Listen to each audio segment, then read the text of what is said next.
Praise the lord. మన ప్రభువును రక్షకుడైన యేసుక్రీస్తు పరిశుద్ధ నామంలో సర్వకృపానిధి మినిస్ట్రీస్ యూట్యూబ్ ఛానల్ వీక్షకులందరికీ కూడా మా యొక్క హృదయపూర్వకమైన వందనాలు తెలియజేస్తున్నాం.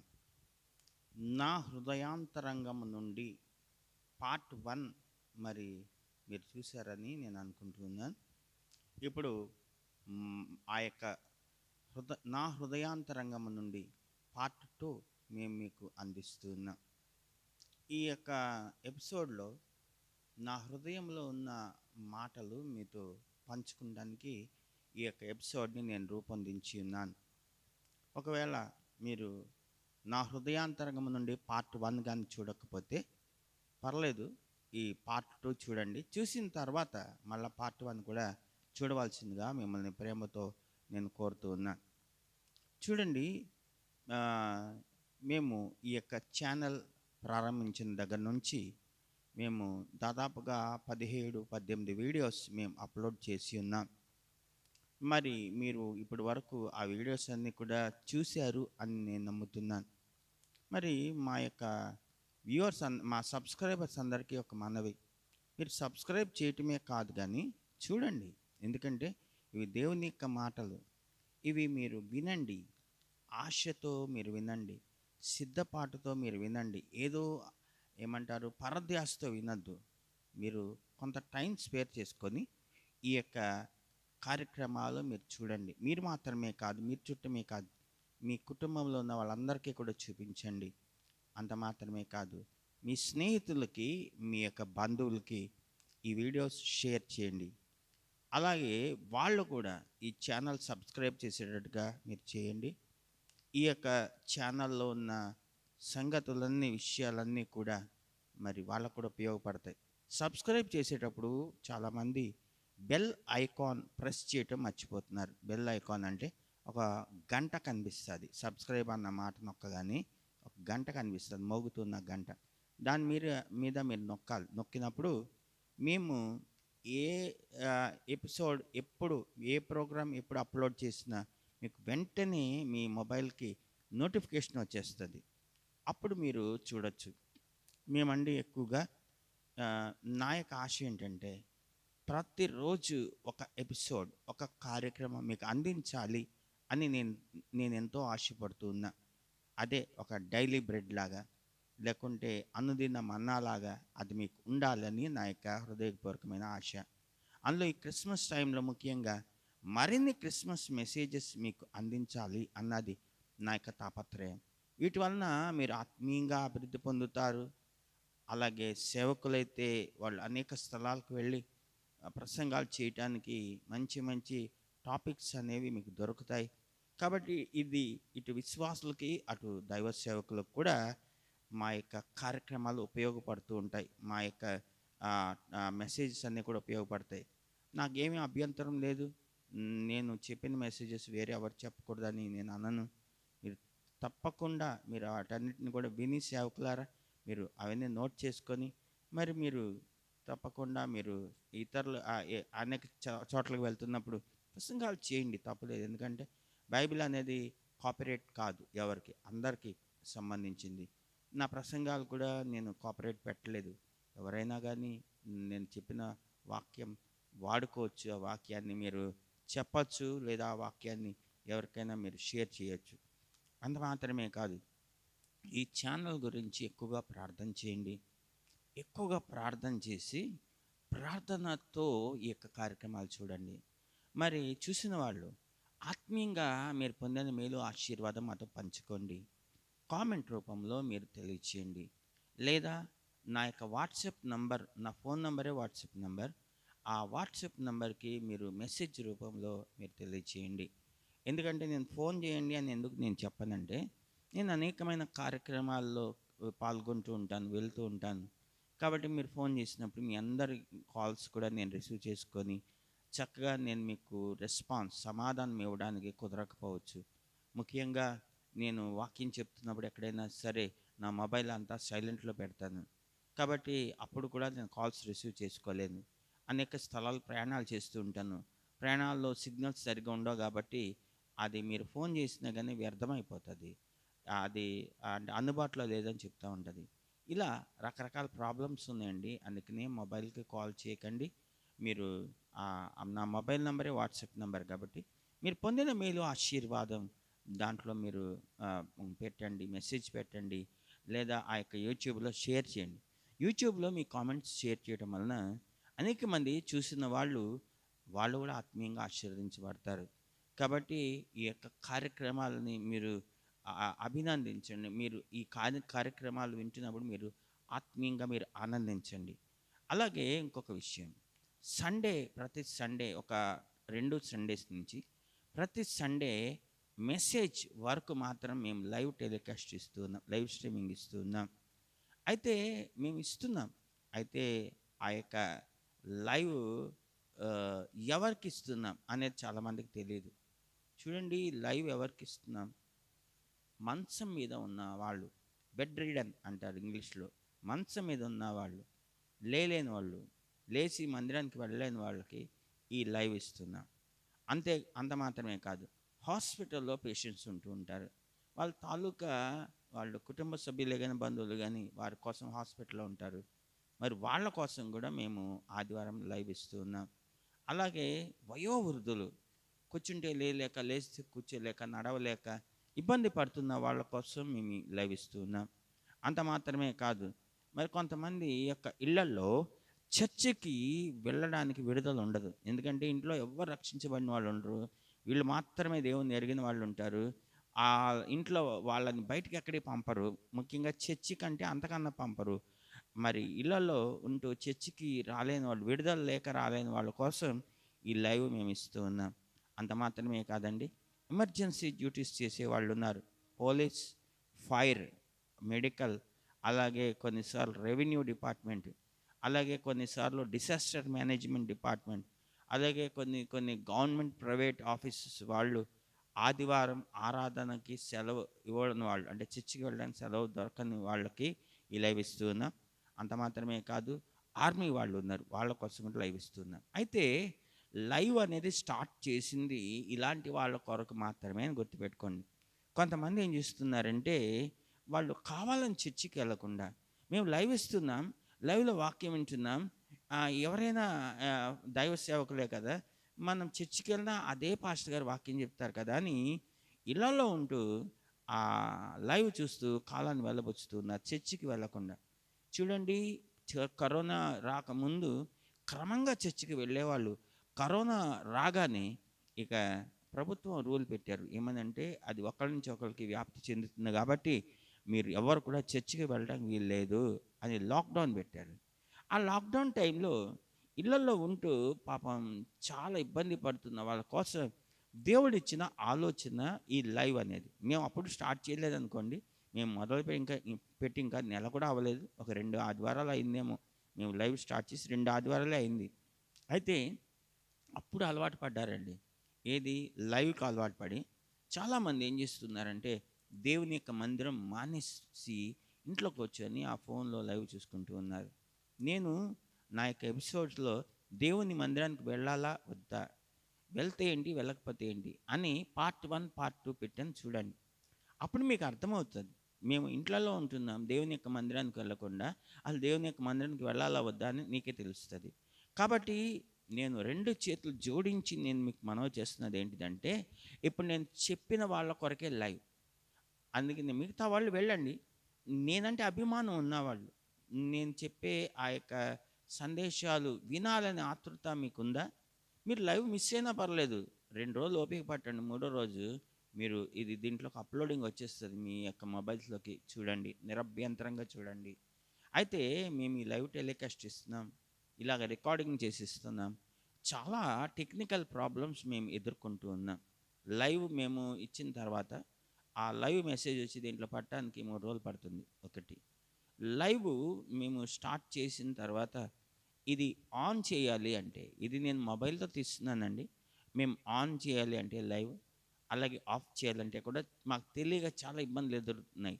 ఆన్ చేసేటప్పుడు చాలా టైం పడుతుంది అది ఆన్ చేయడానికి మొబైల్. ఒకవేళ ఆన్ అయినా కానీ నా వైపు ఉన్న కెమెరా ఆన్ అవ్వకుండా అవి ఆపోజిట్ కెమెరా ఆన్ అవుతుంది.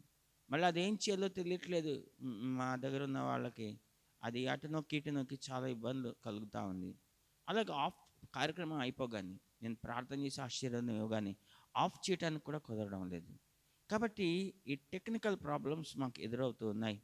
ఈ టెక్నికల్ ప్రాబ్లమ్స్ అన్నీ కూడా అధిగమించటానికి మీరు ప్రార్థన చేయండి. మరి కొన్ని కొన్ని విషయాలులో మేము వెనకబడి ఉన్నాం. ఈ వీడియోస్ ఎడిటింగ్ కూడా చేస్తారు ఇంకోళ్ళైతే. మేము ఎడిటింగ్ చేయడానికి మాకు తెలియట్లేదు, మాకు కుదరట్లేదు. కాబట్టి మేము అలాగే ప్రసారం చేసేస్తూ ఉన్నాం. అయితే చాలామంది నాకు సలహా ఇచ్చి ఉన్నారు. ఏమని అంటే, అయ్యగారు మరి మీరు షార్ట్ మెసేజెస్ ఇవ్వండి. షార్ట్ మెసేజెస్ ఇస్తే అనేక మంది చూస్తారు. పెద్ద పెద్ద మెసేజెస్ చూసేవాళ్ళు తక్కువ, షార్ట్ మెసేజెస్ చూసేవాళ్ళు ఎక్కువ అని చెప్తూ వచ్చారు. నాకేం అర్థం కావట్లేదు. అదేంటంటే ఏ మెసేజ్ ఏ సబ్జెక్ట్ తీసుకున్నానండి, ఆ మెసేజ్ అనేది ఫుల్గా ఇవ్వడం అనేది నాకు ముందు నుంచి అలవాటు. అరకొరగా ఏదో పైన చెప్పడం అనేది నాకు రాదు. అవునండి, మీరు ఆలోచించండి. ఈ యొక్క దైవ సేవకులు ఈ యొక్క టీవీస్లోకి వచ్చినప్పుడు హాఫ్ అన్ అవరే ఉంటుంది స్లాట్, క్రిస్టియన్ ఛానల్స్లో కానీ ఇతర ఛానల్స్లో కానీ హాఫ్ అన్ అవర్. ఆ హాఫ్ అన్ అవర్లో మరి 20 నిమిషాల మెసేజ్, ఇంకా 10 నిమిషాలు ఏంటంటే టైటిల్ సాంగ్ ఉంటుంది. అలాగే ఆ కార్యక్రమం చివరిలో చేసే ప్రార్థన ఉంటుంది, అది క్లోజింగ్ ఉంటుంది. ఇవన్నీ కూడా వివరాలు అవన్నీ ఇస్తూ ఉంటారు. ఇదంతా కూడా 10 నిమిషాలు పోతుంది, 20 నిమిషాలు మాత్రమే మెసేజ్ మిగులుతుంది. అయితే అది అయిపోయిన తర్వాత ఈ యూట్యూబ్ స్టార్ట్ అయింది. మరి దీంట్లో షార్ట్ మెసేజెస్ ఎలా ఇవ్వాలి నాకు అర్థం కాలేదు. నేను ఇప్పుడు వరకు ఈ క్రిస్మస్ టైంలో మేము ప్రసారం చేసిన ప్రతిదానికి తమ్నెయిల్లో షార్ట్ మెసేజ్ అని పెడుతూ వచ్చా. షార్ట్ మెసేజ్ అని పెట్టాను, కానీ ఖచ్చితంగా మినిమం హాఫ్ అన్ అవర్ ఉంటా ఉంది షార్ట్ మెసేజ్ కూడా. అయితే నేను బాగా ఆలోచిస్తే నాకు తేలింది ఏంటంటే, ఇలా ఫుల్ మెసేజ్, అది ఒక గంట, గంటంపావు, గంటన్నర ఇచ్చిన మెసేజెస్, లేదా అరగంట పైన ఇచ్చిన మెసేజెస్ని ఏం చేస్తున్నారంటే చాలామంది అది సిస్టంలో పెట్టి కట్ చేస్తూ ఉన్నారు. ఇప్పుడు నేను చెప్పిన మెసేజ్లో ఒక ముక్క, అది 2 నిమిషాలు 3 నిమిషాలు తీసి దాన్ని వేస్తున్నారు, దాన్ని షార్ట్ మెసేజ్ అంటున్నారు. తర్వాత నాకు ఆలోచన తట్టింది, ఇట్లా జరుగుతూ ఉండుంటుంది అని.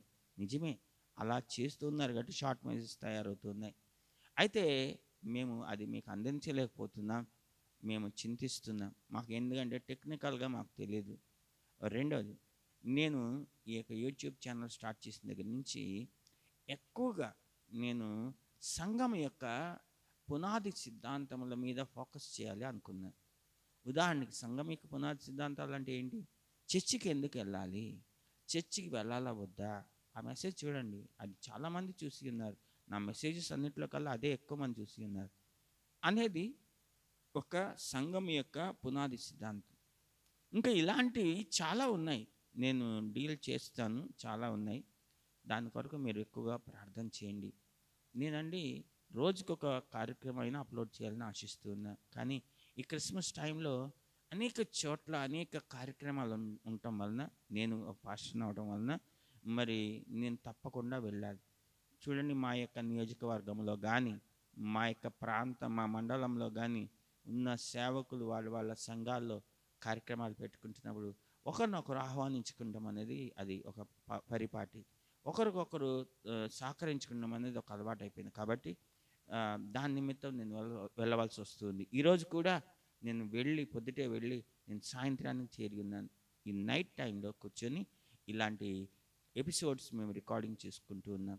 కాబట్టి మీరు మా కొరకు ప్రార్థన చేయండి, ఎక్కువగా ప్రార్థన చేయండి. నాకు ఆరోగ్యం కొరకు, మా యొక్క పరిచర్య కొరకు ప్రార్థన చేయండి. మా యొక్క సంఘం కొరకు, ఎక్కువగా యూట్యూబ్ ఛానల్ యొక్క అభివృద్ధి కొరకు ప్రార్థన చేయండి. అయితే ఒక బ్రదర్ ఉన్నారు, నాకు చాలా టెక్నికల్గా ఉన్న బ్రదర్, నాకు చాలా పరిచయం. ఆయన నాతో ఒక సలహా ఇచ్చి ఉన్నారు. అయ్యగారు, ఈ మొబైల్ పెట్టి తీసి పాపం మీరు వచ్చి రాక ఎడిటింగ్ చేయకుండా అలా వదిలేస్తూ ఉన్నారు, ఆ యొక్క దాంట్లో అప్లోడింగ్ చేసేస్తూ ఉన్నారు. అలా కాదండి, మామూలుగా ప్రాసెస్ ఉంది దానికి. అదేంటిదంటే కెమెరా ఉంటుంది, తర్వాత సిస్టమ్ ఉంటుంది, ఇవన్నీ కూడా ఉంటే మంచిది అని నాకు సలహా ఇచ్చిన్నారు. అయ్యా మా దగ్గర డబ్బులు లేవంటే ఆయన మరొక మాట కూడా చెప్పి ఉన్నారు. అదేంటిదంటే, నేను వివరాలు చెప్తాను అయ్యగారు, ఆ వివరాలు మీరు మీ యొక్క యూట్యూబ్ ఛానల్లో మీరు చెప్పండి, వీక్షకులతో మీరు పంచుకోండి. ఏమో దేవుడు ఎవరిని ప్రేరేపిస్తాడో, ఎవరు ముందుకొస్తారు, దేవుడు ఎవరి ద్వారా అవసరం తీరుస్తాడో అని ఆ సహోదరుడు చెప్తే నేను ఆయన దగ్గర వివరాలు తీసుకున్నాను. నేను చదువుతున్నాను, వినండి. ఈ యొక్క యూట్యూబ్ ఛానల్ కొరకు ప్రత్యేకంగా ఒక కెమెరా కావాలి. అది ఆ కెమెరా కూడా నేను క్లియర్గా చెప్తున్నాను.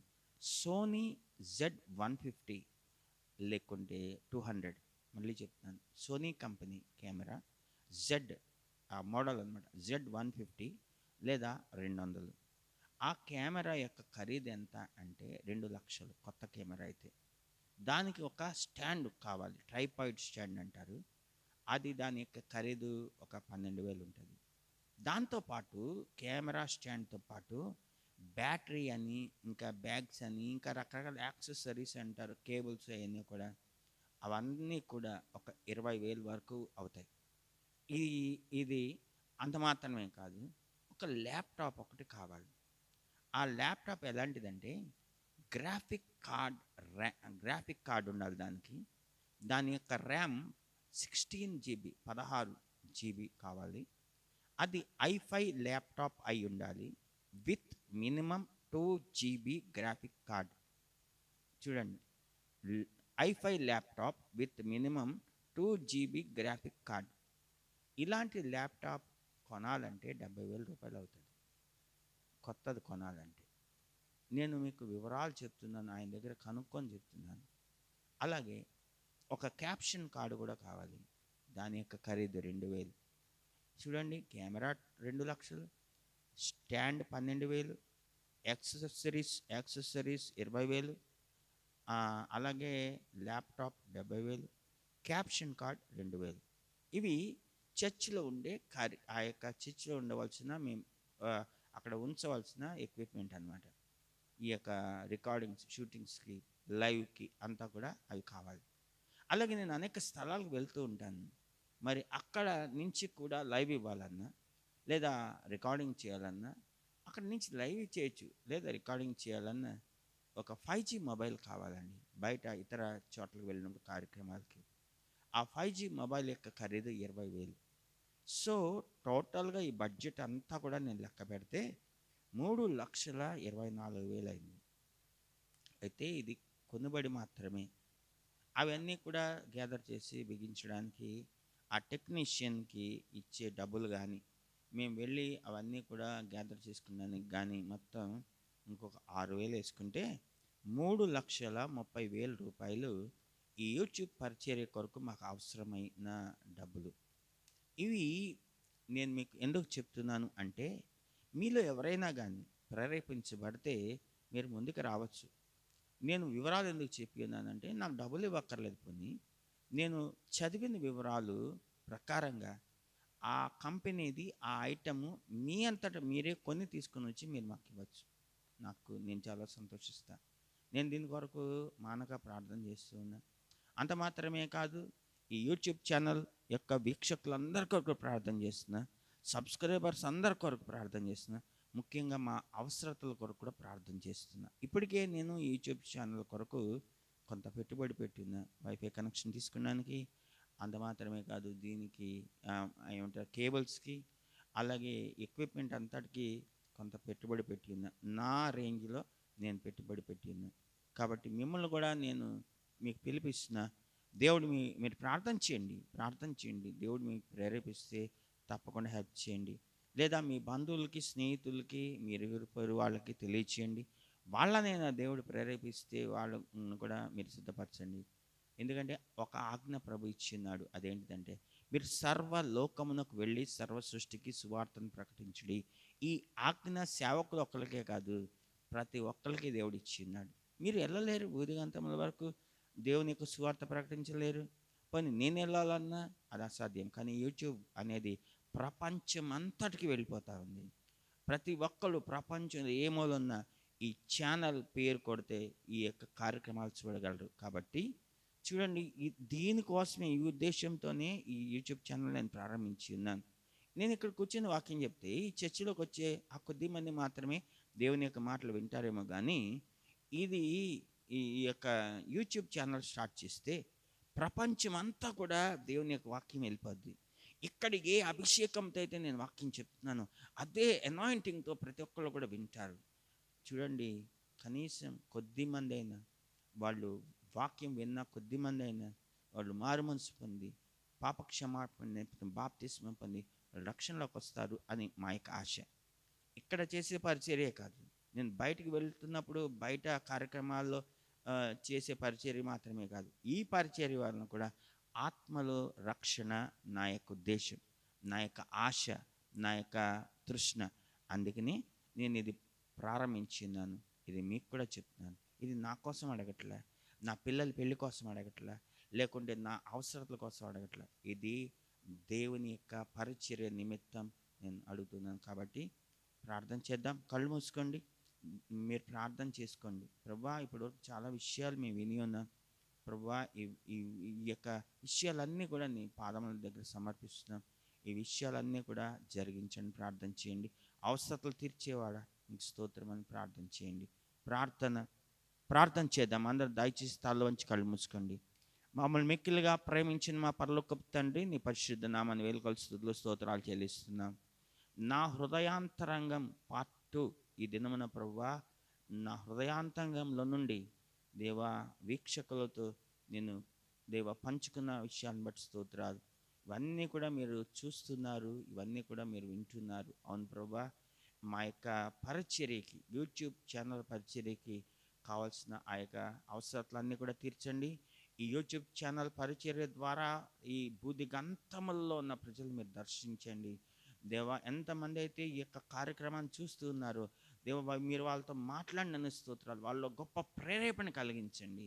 ప్రతి ఒక్కళ్ళు కూడా, ఇది చూసిన ప్రతి ఒక్కళ్ళు కూడా వాళ్ళ హృదయములో దేవా మీరు కలుగు చేసిన ప్రేరేపణ కొలది ఇప్పుడు నేను చెప్పిన అవసరాల నిమిత్తం బిడ్డలందరూ కూడా సహాయం చేయుదురుగాక. అలాంటి కార్యం మీరు బిడ్డల జీవితం జరిగించబోతున్న స్తోత్రాలు, జరిగించినందుకు స్తోత్రాలు. సమస్త ఘనత మహిమ ప్రభావములు మీరు మాత్రమే పొందుకోమని యేసు నామములో అడిగి వేడుకొని ప్రార్థిస్తున్నాం తండ్రి, ఆమేన్. తండ్రి నా దేవుని యొక్క ప్రేమ, కుమారుడైన యేసుక్రీస్తు కృప, పరిశుద్ధాత్మిక అన్యోన్య సహవాసం, సమాధానం మీ అందరికీ కూడా దేవుని అక్కడ పర్యంతము సదాకాలం తోడే ఉండను గాక. ఆమేన్. ఒక మాట నేను ముగించే ముందు ప్రభు ప్రార్థన చేసిన ఒక మాట గుర్తు చేస్తున్నాడు. అదేంటిదంటే, మలాకి గ్రంథంలో దశమ భాగం గురించి ప్రభు చెప్తాడు. దశమ భాగాలు మాకు ఇవ్వద్దండి, మీరు వెళ్ళే సంఘానికి ఇవ్వండి. ఆ దశమ భాగం గురించి చెప్తున్నాడు, ఒక మాట చెప్తాడు. మీరు దీనిని చేసి నన్ను శోధించండి, అప్పుడు నేను ఆకాశపు వాకిళ్ళు విప్పి పట్ట జాలినంత విస్తారమైన దీవెని నేను కుమరిస్తాను చెప్తున్నాడు. నీ జీవితంలో ఆశీర్వాదాలు బ్లాక్ అయిపోయినాయేమో, ఈ దినమున ప్రభు నీతో మాట్లాడిన మాటకు నువ్వు లోబడి నువ్వు ఇచ్చి ప్రభుని శోధించు. అప్పుడు పట్టజాలనంత విస్తారమైన దీవెనలు, ఆశీర్వాదాలతో దేవుడు నిన్ను ఆశీర్వదించబోతున్నాడు. దేవుడి యొక్క మాటలు మన అందరి యొక్క వెనుకిడిలో ఆశీర్వదించి దీవించునుగాక. Amen, amen, amen. Praise the lord. అందరికీ ప్రైజ్ ద లార్డ్.